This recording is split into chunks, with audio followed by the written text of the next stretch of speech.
The sun was dipping behind the jacaranda trees when Amina hurried down the dusty street of Makonde, a bustling town in East Africa where bodas hummed like restless bees and market women bargained with musical insistence. She clutched her school bag tightly against her chest. She always walked fast at this hour.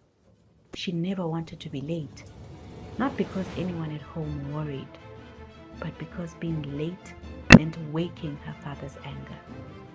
Amina was 16, bright, curious, and known for the way she asked questions teachers needed extra chalk to answer.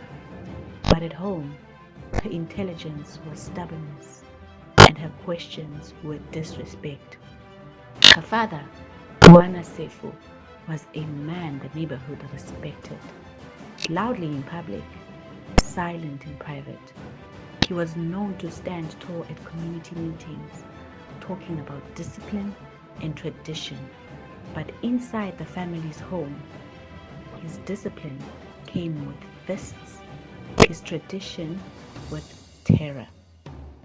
When Amina reached the house, she paused at the gate. The air was too still. Her stomach tightened. Inside, she found her mother, Mama Nima, sweeping broken glass from the floor. The smell of burnt stew clung to the walls. Amina didn't ask. Her mother didn't explain. Their silence was a pact shaped over years.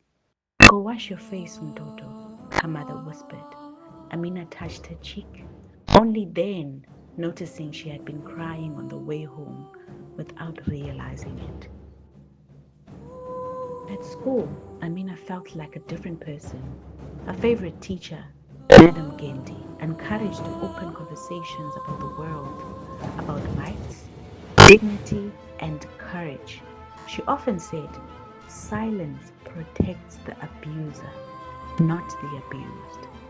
The words lived in Amina's mind like a trapped bird scratching for release. One Wednesday afternoon, Madam Kendi introduced a new subject on GBV awareness. She spoke about physical, emotional, and economic abuse. Amina felt as if each definition described moments of her life. Her chest tightened. Is this what we've been living?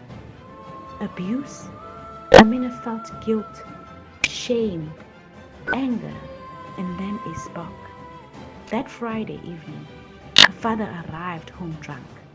His step thudded like a warning drum.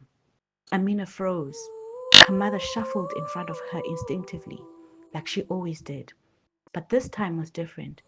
Her father grabbed her mother Nima by the arm, shouting that she had been talking too much with the neighbors, accusing her of disrespect. When she tried to explain, he slapped her so hard she fell against the stove. Something inside Amina snapped. She stepped forward. Baba, stop! He turned to her, eyes blazing. You dare speak to me? I feed you. I clothe you. His hand drew back. But before he could strike, a voice rang from the doorway. Sefu, enough! It was Mzee Kamau, her elderly neighbor, followed by several women from the courtyard, including Mama Acheng, known for her sharp tongue and fearless spirit. Behind them, a small group of young men and women from the Community Watch program gathered. Violence is not culture, Mama Acheng said, stepping between Amina's father and his family. We are tired of pretending. Moana Sefu's face twisted with embarrassment and fury. Stay out of my home.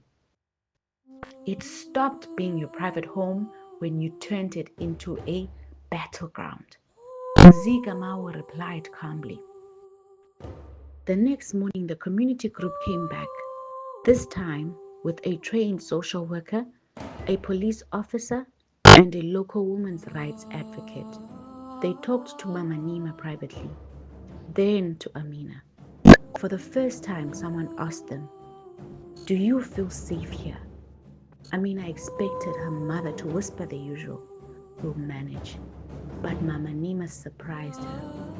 "No," she said quietly, "we do not."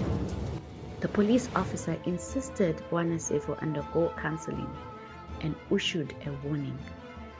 The women's rights advocate helped Mama Nima apply for a support stipend, and the community group arranged temporary shelter. For the first time, Amina saw a path she didn't know existed. Life in the women's shelter was strange at first. Quiet halls, soft voices, and meals eaten without fear. Amina slept peacefully for the first time in years. Her mother joined a tailoring program, learning to earn her own income. Amina continued school more determined than ever. She joined the school's GBV Awareness Club and began speaking to younger girls about recognizing abuse and protecting themselves. Madam Kendi watched her with pride. "You found your voice," she said one day. Amina shook her head softly. "No, I'm still finding it, but I'm not silent anymore." Months later, Makonde Town held its annual Women's Safety March. This time, Amina walked at the front, holding a banner painted with handprints of survivors. When she passed her old street, she saw her father standing at the gate, thinner and quieter.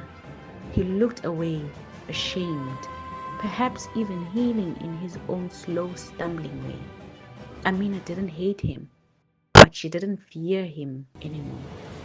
As drums echoed down the street and women chanted for justice, Amina felt something powerful rise inside her.